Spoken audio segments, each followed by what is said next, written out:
가톨릭의 종교개혁과 반종교개혁을 공부하러 오신 여러분을 환영합니다. 16세기에 마르틴 루터가 일으킨 종교개혁, 이건 카톨릭 교회 입장에선 정말 존립을 위협하는 엄청난 위기였어요. 그런데 로마의 반응이 즉각적이지도 않았고 또 하나로 통일되지도 않았습니다. 자, 그렇다면 이 거대한 위기 앞에서 카톨릭 교회는 어떻게 스스로를 개혁하고 또 반격에 나섰을까요? 그때 로마에 충성하던 카톨릭 신자들조차도 알았던 거죠. 그냥 프로테스탄트들을 억압하고 박해하는 것만으로는 이 문제를 해결할 수 없다는 걸요. 그래서 교회의 생존과 개혁을 위해서 크게 두 가지의 길이 나타나게 됩니다. 자, 그 첫 번째 길은 바로 가톨릭 복음주의자라고 불리는 사람들이 제시했습니다. 이 사람들의 생각은 뭐였냐면 교회를 안에서부터 개혁하자는 거였어요. 그리고 갈라져 나간 프로테스탄트들과 다시 화해해서 교회의 하나됨을 회복하자, 이런 입장이었죠. 이 온건한 개혁의 길, 그러니까 화해의 길을 이끌었던 핵심 인물이 바로 가스파로 콘타리니 추기경입니다.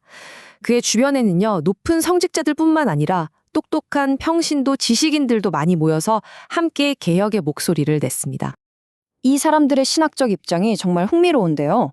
구원의 핵심 교리 있죠. 오직 은혜와 믿음으로만 의롭게 된다는 바로 이 부분에서는 프로테스탄트들의 손을 들어줬어요. 이건 정말 엄청난 양보였죠. 하지만 딱 두 가지, 이것만큼은 절대 포기할 수 없었습니다. 하나는 교황의 신성한 권위, 그리고 또 하나는 미사 때 빵과 포도주가 진짜 예수님의 몸과 피로 변한다는 화채설 규리였습니다. 바로 이 지점이 나중에 모든 것을 가르게 되는 결정적인 분기점이 됩니다. 자, 그럼 이제 완전히 다른 두 번째 길을 한번 볼까요? 이건 화해가 아니라 정면 대결을 선택한 길입니다. 이 아주 강경한 흐름은 당시 유럽에서 가장 열성적인 카톨릭 국가였던 스페인에서 시작됐습니다. 이 흐름의 한가운데에는 군인 출신이었던 이냐시오 데 로욜라라는 인물이 있었습니다. 이 사람은 군인이었던 자신의 배경을 그대로 교회에 적용했어요. 그래서 교회를 마치 잘 훈련된 군대처럼 만들어서 프로테스탄트 사상을 완전히 분쇄하기 위해 헌신해야 한다, 이런 비전을 가졌던 거죠. 연대표를 보면 한 사람의 인생이 얼마나 극적으로 바뀌는지 알 수 있는데요. 1521년에 심각한 다리 부상으로 군인의 길이 막혀버려요. 하지만 그 깊은 좌절 속에서 그는 오히려 그리스도를 위한 영적인 기사가 되겠다고 다짐합니다. 그리고 마침내 1540년 교황이 그의 조직 바로 예수회를 공식적으로 인정하게 되죠. 한 군인의 헌신이 교회의 역사를 바꿀 강력한 영적 군대를 탄생시킨 바로 그 순간이었습니다. 이렇게 서로 완전히 다른 두 개의 길, 화해냐 반격이냐. 이 두 비전이 1541년 독일 레겐스부르크에서 열린 아주 중요한 회담에서 정면으로 맞붙게 됩니다. 이 회담은 사실상 분열된 교회를 다시 하나로 묶어보려는 마지막 시도나 다름없었습니다. 처음의 분위기는 꽤 희망적이었어요. 왜냐하면 콘타리니 같은 카톨릭 온건파와 칼빈이나 멜라니오톤 같은 프로테스탄트 지도자들이 마침내 의화 교리에 합의를 봤거든요. 의화 교리라는 건 사람이 어떻게 의롭게 되는가에 대한 핵심 교리인데 여기에 합의했다는 건 정말 대단한 진전이었죠. 그런데 이 모든 희망이 딱 하나의 교리 앞에서 산산조각 나고 맙니다. 바로 화채설이었죠. 미사 때 빵과 포도주가 정말 예수님의 몸과 피로 변하느냐 하는 이 문제에 대한 의견 차이는 도저히 좁힐 수가 없었어요.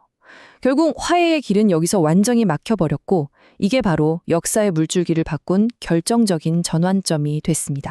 레긴스부르크 회담이 이렇게 실패로 돌아가면서 이제 카톨릭 교회 내에서는 강경파, 즉 프로테스탄트에 맞서 싸우자는 반종교 개혁 운동이 완전히 주도권을 잡게 됩니다. 이냐시오 데 로욜라의 이 말 한마디가 예수의 정신을 가장 잘 보여줍니다.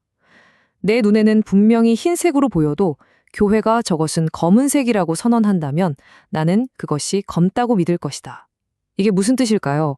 바로 교회에 대한 절대적이고 어떠한 의심도 없는 복종을 의미하는 겁니다. 그럼 예수회는 어떤 방식으로 활동했을까요? 크게 네 가지 핵심 전략이 있었습니다. 첫째, 총장을 정점으로 한 군대식 구조에 절대적으로 복종하는 것. 둘째, 영신수련이라는 혹독한 훈련을 통해 교회를 위해 모든 것을 바치도록 영혼을 만드는 것. 셋째, 학교와 대학을 세워 다음 세대의 카톨릭 엘리트들을 키워내는 것. 그리고 넷째, 교황의 특수부대가 되어서 프로테스탄트에게 빼앗긴 땅을 되찾고 새로운 땅에 복음을 전하는 것이었죠. 이 네 가지를 통해 예수회는 반종교개혁의 가장 강력하고 효과적인 영적 군대가 되었습니다. 자, 예수회가 반종교개혁의 군대였다면 이제 그 군대가 사용할 규칙서를 살펴볼 차례입니다. 바로 트리엔트 공의회죠. 이 공의회를 통해서 카톨릭의 모든 교리가 앞으로 수백 년 동안 흔들리지 않을 명확한 형태로 딱 정리되고 확립됩니다. 트리엔트 공의회에서 나온 결정들을 보면요. 이건 프로테스탄트의 주장에 대한 조목조목 반박문이나 다름없습니다. 프로테스탄트가 오직 성경이라고 외치면 카톨릭은 아니 성경과 교회 전통 둘 다 라고 답했고요. 오직 믿음이라고 하니까 아니 믿음과 함께 선한 행실도 필요해 라고 못 박았습니다. 이런 식으로 모든 타협의 가능성을 차단해버리고 흔들리지 않는 카톨릭만의 정체성을 마치 거대한 성벽처럼 단단하게 쌓아 올린 거죠. 자, 이렇게 교회를 안팎으로 쇄신하고 강력한 반벽을 가한 결과는 어땠을까요? 이 반교교개혁이 남긴 아주 중요하고 오래 지속된 영향들을 한번 짚어보겠습니다. 반종교 개혁의 효과는 크게 네 가지로 정리해 볼 수 있습니다. 첫째, 교황의 권위가 이전보다 훨씬 더 강력해졌습니다. 둘째, 애매모호했던 교리들이 아주 명확하게 정리됐고요. 셋째, 아빌라의 테레사 같은 새로운 영성가들이 등장하면서 영적인 부흥이 일어났습니다. 그리고 마지막으로 침체에 빠져있던 교회가 전 세계로 뻗어나가려는 새로운 열정과 사명감으로 다시 태어났죠. 한마디로 훨씬 더 중앙집권적이고 자신감 넘치고 활기찬 조직으로 거듭난 겁니다. 이런 새로운 열정은 수도회 창설로도 이어졌습니다. 우리가 잘 아는 예수회뿐만 아니라 카푸치노회나 우르술라회 같은 수많은 새로운 수도회들이 바로 이 시기에 생겨났어요.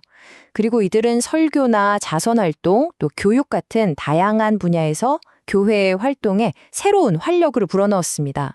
특히 교육에 대한 투자는 정말 대단했습니다. 17세기가 될 때까지 서유럽 전역에 세워진 예수회 학교와 대학이 무려 400개에 달했다고 해요. 이 학교들을 통해서 미래의 카톨릭 지도자, 또 사회 엘리트들을 아주 성공적으로 키워낼 수 있었던 거죠. 결국 상황이 극적으로 뒤바뀌게 됩니다. 이제 사람들의 질문은 더 이상 과연 카톨릭이 이 위기에서 살아남을 수 있을까가 아니었어요. 오히려 과연 프로테스탄트가 카톨릭의 이 거센 반격에서 살아남을 수 있을까가 된 거죠. 수세에 몰려있던 카톨릭이 이제는 공세로 전환하면서 힘의 균형추를 완전히 자신들 쪽으로 가져온 겁니다. 그리고 카톨릭의 이 반격은 유럽에만 머무르지 않았습니다. 아메리카 대륙으로 또 아시아로 전 세계로 뻗어나갔죠. 자, 16세기에 시작된 이 거대한 종교적 충돌과 재편성, 이것이 오늘날 우리가 살고 있는 이 세계의 정치 그리고 문화 지형도에 과연 어떤 보이지 않는 선과 연결고리를 남겼을까요? 우리가 한 번쯤 깊이 생각해 볼 만한 질문이 아닐까 싶습니다.